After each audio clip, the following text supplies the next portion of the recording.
Hey everybody, Sue's here, back with another keto cooking video. Today I am making my own version inspired by a recipe from Delish, their garlicky lemon mahi-mahi with asparagus. I accidentally changed this recipe all kinds of ways up, so stick around and follow along with me if you want to cook it the way I did. As always, original recipe is linked down below and you can just print that out and make notes on it until I am able to write up our own recipe. If you're not already a member of the crew, go ahead and click that subscribe button and join us for weekly keto cooking videos. Let's go ahead and get started on this awesome fish recipe. So to start with, we're going to do a little bit of prep work. Now, I thought I was actually using Italian flat leaf parsley. I had cilantro in the fridge. That's what I grabbed, so that's what I used. Chopped up about a tablespoon of that. Grabbed 1 pound, 16 ounces of fresh asparagus. And I'm just going to show you really quickly how I prep my asparagus. I don't know if everybody does it like this or not, but I just kind of grab it and grab the end and wiggle it a bit and let it naturally break. And that leaves you with the most tender pieces of your asparagus and gets that kind of woody, more stringy end off of it. And I'm just going to prep all of it like that. And it's going to leave you with some pieces that are longer, some pieces that are shorter. And here's what it looks like after I have them all done. We're just going to rinse them. And just to show you, this is a piece that's longer and nice and tender. And then here's a short piece. So you know, you do it how you prefer, but that's how I do it. Sticking that to the side. The original recipe, they called for slicing a whole lemon and cook it in the sauce, and zesting a lemon, and then squeezing lemon juice. I'm just going to roughly kind of grate zest this one lemon. I'm not going to put sliced lemon in this recipe. I think that would just be too much of a lemon flavor from my experience. Using zest and a whole sliced lemon and lemon juice for just 4 pieces of fish is overkill in my point of view. But again, do it their way if you so choose. So after I did that, you can see it's about just a tablespoon of lemon zest, and you can see I just kind of roughly did it. I wasn't precise with it. Then I'm just going to bring that same lemon over to the cutting board with our fresh cilantro I chopped up.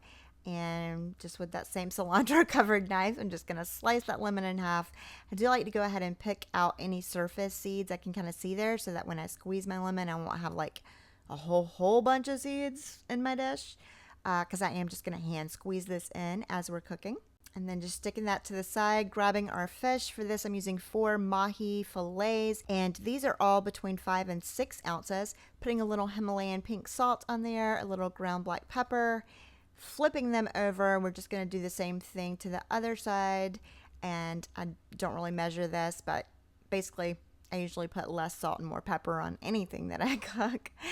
And if you don't like mahi or you can't get your hands on it, any kind of fish would really work for this recipe. Just cook accordingly. Sticking that to the side, I am going to use this awesome electric skillet. I love this. I do have it linked down below, I believe. Other than it being dishwasher safe and just so big that you can cook anything in it, I love that it comes to temperature really quickly and maintains temperature. So I added about a tablespoon of extra virgin olive oil and 1 tablespoon of unsalted butter. And I'm just using the spatula to kind of make sure that's evenly coated and melted together. And once that butter starts foaming up like that in the middle, we're going to go ahead and add our mahi to the skillet. Now I'm working over medium heat, and for me and with fish, I'd say that's about 325, anywhere between 300 and 325. If you're on your stovetop, just medium heat. I'm going to cook this pretty much exactly 4 minutes on each side. So I have 2 pieces that are a little thinner. I like my fish more done. You could totally just do 3 minutes on each side and it would be good, but cook it according to your preference. Once it's cooked for 4 minutes on that side, I'm flipping it over and I'm going to let it cook for 4 minutes on the other side as well.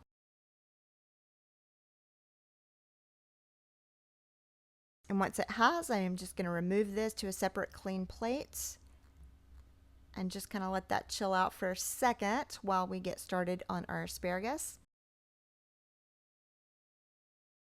And for that, I'm still working over the same temperature. I'm adding another 1 to 2 tablespoons of extra virgin olive oil. You could use any kind of cooking oil you prefer.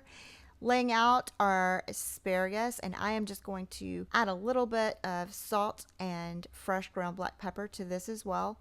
and then I'm just gonna saute it over this heat for about 3 minutes. I like the ends of it to get nice and tender, and then I like the stalky part of it to have a little crunch left to it. I hate slimy asparagus, so we're just gonna cook it until it's firm but tender on the very end. After I do that, I'm switching to tongs because asparagus is so much easier to deal with a nice pair of tongs here. And we're moving that to a separate plate as well. And then I'm turning my heat down to probably about 275. You can see it's still on medium right here, but you're going to be on like a medium low if you're working on your stovetop. And to start with, I tried to follow what they were doing and just added 2 tablespoons of unsalted butter. And once that started getting foamy and melting there, I added 2 heaping teaspoons of minced garlic. And then I'm just making sure to stir that pretty constantly in with the butter because you do not want your garlic to burn on you. Adding to that 1/4 teaspoon of crushed red pepper flakes. These have the seeds in them as well, so it gives you a little tiny bit of spice.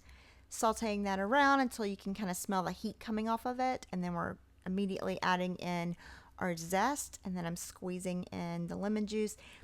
Just with my hands here, you can see we still had a couple lemon seeds pop out on us, but I'd say that's pretty good that we only had a couple. I used to love working in restaurants when they would like squeeze the lemon with the metal tongs. It was so efficient. And then I'm just going to slide in that tablespoon of fresh chopped cilantro as well. Like I said, I meant to do it with parsley, but grabbed cilantro out the fridge instead, so that's what we ended up with. And I really love the way it kind of balanced out the tartness of the lemon.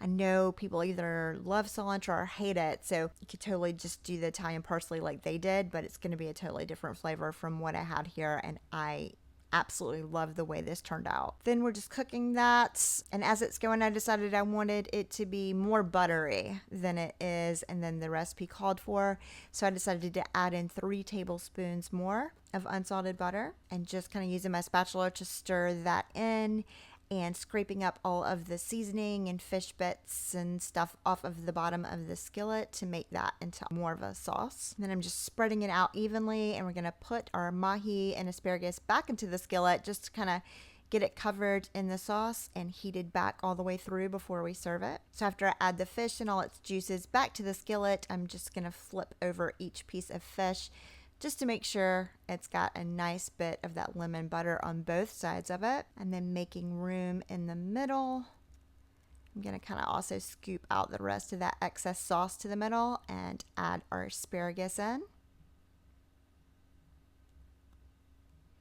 And we're just doing this like a minute just to, heat it all the way back through. Just using our tongs to kind of twist that asparagus around almost like you would a salad until it's nice and coated with those pepper flakes and that garlic butter. So good. I love the way this recipe turned out. Now we are ready to plate it up. And here's the final product. And I did top it with just another pinch of fresh cilantro just for presentation's sake on top of the fish. This mahi was so delicious. If you've been around here a while, I used to really hate cilantro, and it has just grown on me so much. And the little bit that's in this recipe just kind of balances out the lemon so that neither is overpowering. I really love making this recipe with the extra butter like I did. And again, because I changed this so much, I will be writing up an original recipe for this and adding it at a later point in time. But like I said, the one from Delish that inspired this is linked down below, and you can just print that and make notes on it, or you could try it the way that they did and see how you like that. All right, I hope you enjoyed this week's video. Until next time, bye y'all.